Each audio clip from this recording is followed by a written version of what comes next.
ओम नमः शिवाय। श्री शिवाय नमस्तुभ्य। श्री आदिशक्ति पार्वती माताए नमः। श्री विघ्नेश्वराय नमः। श्री लक्ष्मी नारायणे नमः। श्री सरस्वती ब्रह्माय नमः। श्री राधे कृष्णे नमः। श्री सियारामे नमः। श्री रामदास हनुमाने। हे शिवजी, તમારી કૃપાથી હું આ શિવપુરાણ વાંચી રહી છું અને મારી મમ્મી અને મારી બેન શિવપુરાણ સાંભળી રહ્યા છે. અમે ત્રણ શિવપુરાણનું જ્ઞાન પ્રાપ્ત કરી શકીએ એટલી શક્તિ પ્રદાન કરજો અને શિવપુરાણનું તેજ સહી શકીએ એટલી ક્ષમતા પ્રદાન કરજો. હે વિઘ્નેશ્વર ગણપતિ બાપા, શિવપુરાણના વંચનમાં આવતા તમામ વિઘ્ન હરજો. હે કૃષ્ણ મનોહારિણી રાધાજી, હે શ્યામ સુંદર, તમે શિવપુરાણ સાંભળવા જરૂર પધારજો અને મારા હૃદયમાં સ્થાન ગ્રહણ કરજો.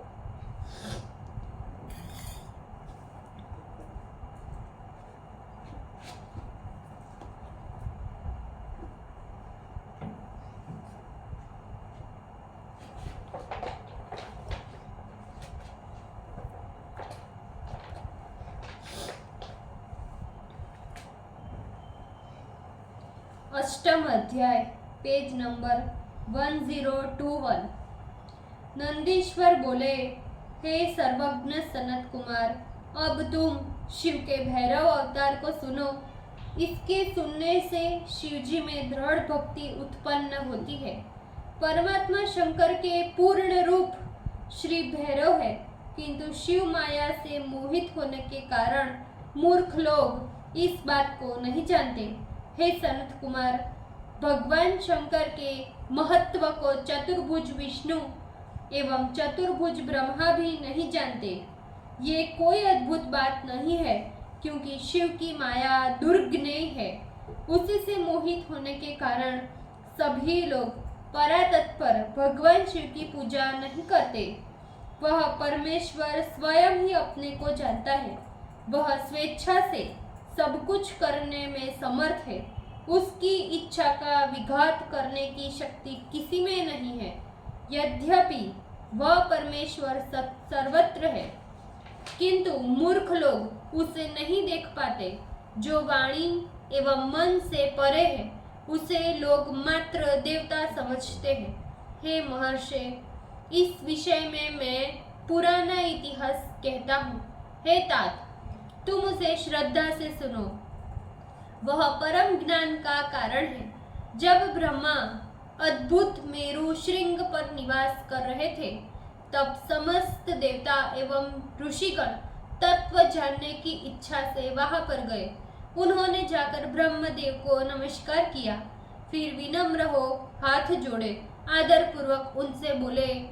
देवर्षियों ने कहा, हे देवदेव, हे प्रजानाथ, हे सृष्टिकर्ता, हे लोकनायक, आप हमें सत्य बताइए कि अविनाशी तत्व क्या है। नंदीश्वर बोले, तब ब्रह्मा परमेश्वर की माया से मोहित होकर पर भाव को न जानकर उस तत्व की व्याख्या करने लगे। ब्रह्मा ने कहा, हे देवताओं एवं ऋषियों, आदर पूर्वक सद्बुद्धि से मेरी बात सुनो। मैं यथार्थ रूप से अव्यय तत्व की व्याख्या कर रहा हूँ। जगत का मूल कारण, धाता, स्वयंभू, अज, जगत का ईश्वर, अनादि, अद्वितीय ब्रह्म एवं माया रहित आत्मा मैं ही हूँ। मैं ही सारे जगत का प्रवर्तक एवं निवर्तक हूँ। हे देवताओं, मुझसे अधिक और कोई नहीं है। नंदीश्वर बोले, जब ब्रह्मा इस प्रकार की बात कर रहे थे, तब वहां विष्णु भी उपस्थित थे। ब्रह्मा की बात सुनकर शिव माया से विमोहित विष्णु हंसते हुए क्रुद्ध हो बोले, हे ब्रह्मन, पर तत्व को न जानने के कारण तुम्हारा ये कहना उचित नहीं प्रतीत होता। ये तो योग से युक्त होते हुए भी तुम्हारी मूर्खता ही है। संपूर्ण लोकों का कर्ता परम पुरुष परमात्मा जग्न नारायण मैं ही मायाधीश एवं परम गति हूँ। हे ब्रह्मन, तुम मेरी आज्ञा से सृष्टि करते हो, मुझ नारायण का अनादर कर ये जगत किसी भी प्रकार जीवित नहीं रह सकता, अतः मैं ही परतत्व हूँ। इस प्रकार वे दोनों ही मोहवश एक दूसरे को जीतने की इच्छा से परस्पर विवाद करते हुए अपने अपने विषय में वेद प्रामाण्य की उपेक्षा से प्रमाण तत्वज्ञ मूर्तिधारी चारों वेदों के पास जाकर पूछने लगे। ब्रह्मा एवं विष्णु ने कहा, हे वेदों, आप लोगों का सर्वत्र प्रामाण्य है और आप लोगों की प्रतिष्ठा भी सर्वाधिक है, अतः विश्वास पूर्वक सत्य सत्य कहिए कि एकमात्र अविनाशी तत्व क्या है। नंदीश्वर बोले, ब्रह्मा एवं विष्णु के वचन सुन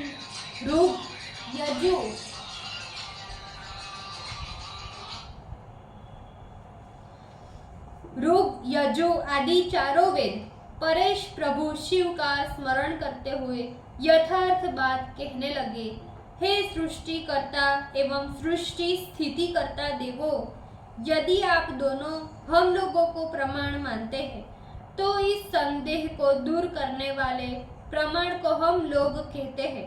नंदीश्वर बोले, श्रुति के द्वारा कही गई विधि सुनकर ब्रह्मा एवं विष्णु वेदों से कहने लगे कि जो कुछ तुम लोग कहोगे हम लोग वही प्रमाण मान लेंगे, अतः क्या तत्व है इसे भली प्रकार कहो। ऋग्वेद ने कहा, जिसके भीतर संपूर्ण भूत है और जिससे ये सब कुछ प्रवृत्त होता है एवं जिसे एकमात्र तत्व कहते हैं वह एक रुद्र ही है।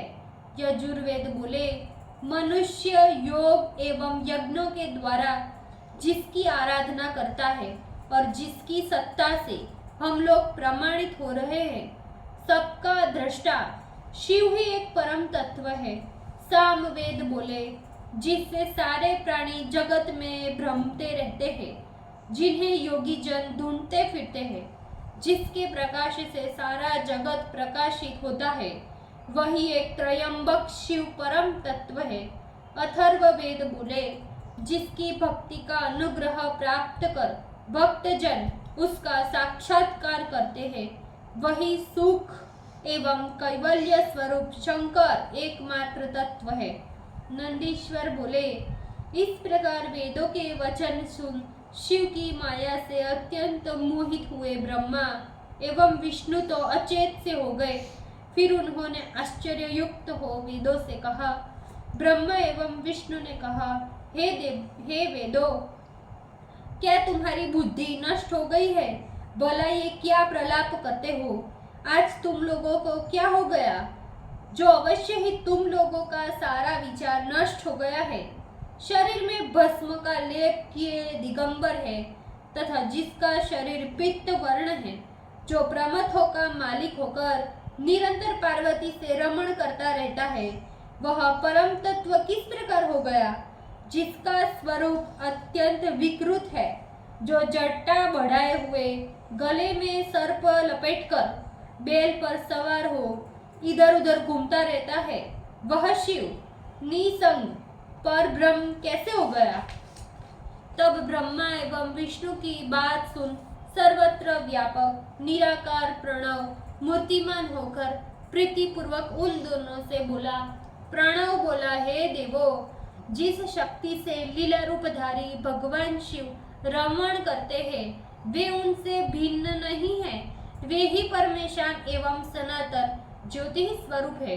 उनकी आनंद रूपा शक्ति कोई आगंतुक नहीं है, वह भी उन्हीं के समान नित्य है। नंदीश्वर बोले, ओमकार के इस प्रकार कहने पर भी शिव माया से विमोहित उन ब्रह्मा एवं विष्णु का अज्ञान जब नष्ट नहीं हुआ, तब उसी समय दोनों के बीच में अद्भुत ज्योति प्रकट हो गई, जिसके प्रकाश से समस्त पृथ्वी एवं आकाश का अंतराल पूर्ण हो रहा था। उस ज्योति ही समूह के मध्य में स्थित एक अद्भुत शरीरधारी पुरुष को ब्रह्मा एवं विष्णु ने देखा। फिर तो क्रोध के कारण ब्रह्मदेव का 5वां शीर जलने लगा, कि हम दोनों के मध्य में पुरुष शरीर धारण कर ये कौन आ गया। अभी ब्रह्मा विचार ही कर रहे थे, इतने में वह महापुरुष त्रिलोचन नील लोहित सदाशिव के रूप में प्रकट हो गया। हाथ में त्रिशूल धारण किए हुए भाल लोचन सर्प एवं चंद्रमा के भूषण को धारण किए शिवजी को देख मोहित हुए ब्रह्मा जी हंसते हुए बोले।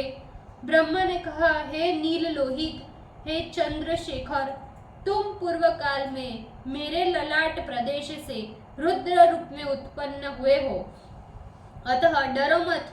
मैंने रोने के कारण तुम्हारा नाम रुद्र रखा था। हे पुत्र, मेरी शरण में आ जाओ, मैं तुम्हारी रक्षा करूंगा। नंदीश्वर बोले। तदंतर हे मुने, शिवजी ब्रह्मा की अहंकार युक्त वाणी सुन अत्यंत क्रुद्ध हुए। उस समय ऐसा प्रतीत हो रहा था मानो प्रलय कर देंगे। उन परमेश्वर ने अपने क्रोध से अत्यंत देदीप्यमान महाभयानक पुरुष उत्पन्न किया और उससे बोले। ईश्वर बोले, हे काल भैरव, सर्वप्रथम तुम इन पद्म योनि ब्रह्मदेव को दंड दो। तुम साक्षात काल के समान शोभित हो, अतः कालराज के नाम से विख्यात होगे। संसार का पालन करने में तुम सर्वथा समर्थ हो, अथवा भीषण होने से काल भी तुमसे डरता है, इस कारण तुम काल भैरव होंगे। आप रुष्ट होने पर दुष्ट आत्माओं का मर्दन करोगे, इस कारण सर्वत्र आमर्दक नाम से विख्यात होगे। अतः आप भक्तों के पाप तत्काल नष्ट करोगे, इस कारण पाप भक्षण नाम से विख्यात होगे।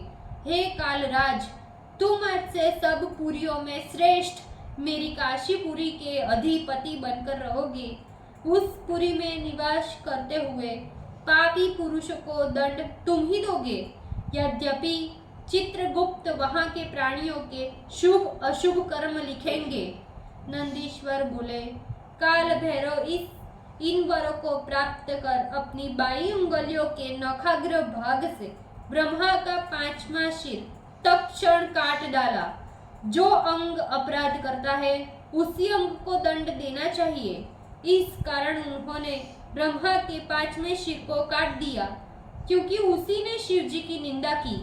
ब्रह्मा के कटे हुए शिर प्रदेश को देखकर विष्णु भयभीत हो गए और शतरुद्रीय मंत्र के द्वारा शिव जी की स्तुति करने लगे। भयभीत हुए ब्रह्मदेव भी शतरुद्रीय मंत्र का पाठ करने लगे। हे मुने, उस समय दोनों का अहंकार नष्ट हो गया। उन्हें ज्ञान हो गया कि शिव ही सच्चिदानंद लक्षण से युक्त पर ब्रह्म है और वही गुणातीत परमात्मा है। हे सनत कुमार, हे सर्वज्ञ, जब तक अहंकार रहता है तब तक ज्ञान छिपा रहता है। तुम मेरी इस बात को कल्याणकारक मानो। पुरुष अहंकार के त्याग देने पर ही परमेश्वर को जान सकता है। भगवान गर्व का नाश करते हैं, इसलिए विश्वपति गर्वापहारक है। इसी कारण परमेश्वर शिव ब्रह्मा एवं विष्णु को अहंकार रहित जान परम प्रसन्न हुए और उन्हें अभयदान दिया। भक्त वत्सल महादेव ने प्रसन्नता पूर्वक उन्हें धीरज बंधाया। फिर जटाजुटधारी अपनी भैरव मूर्ति से बोले। महादेव बोले, हे भैरव, ये ब्रह्मा एवं विष्णु तुम्हारे मान्य है। हे नील लोहित, तुम ब्रह्मा के कटे हुए इस कपाल को धारण करो और ब्रह्म हत्या को दूर करने के लिए कपाल व्रत धारण कर भिक्षाचरण करते हुए अपने को लोक के समान सामने प्रदर्शित करो। इतना कहकर उनके देखते ही ब्रह्म हत्या नामक कन्या उत्पन्न हो गई और तेजरूप शिवजी उससे बोले, हे कन्ये, तुम इन उग्र रूप धारण करने वाले भैरव के पीछे पीछे तब तक चलो जब तक ये वाराणसी पुरी नहीं पहुंच जाते। वाराणसी में जाते ही तुम मुक्त हो जाओगी। एक वाराणसी पुरी को छोड़कर सर्वत्र प्रदेश तुम्हारा है। नंदीश्वर बोले। भगवान शंकर ने इस प्रकार उस ब्रह्म हत्या को आदेश दिया। फिर अद्भुत रूप से अंतर्ध्यान हो गए। ઓમ નમઃ શિવાય. શ્રી શિવાય નમસ્તે. ભૂલચૂક માફ કરજો શિવજી. આજના શિવપુરાણનું પુણ્ય મને પ્રદાન કરજો. શિવાય શ્રી શિવાય નમસ્તે.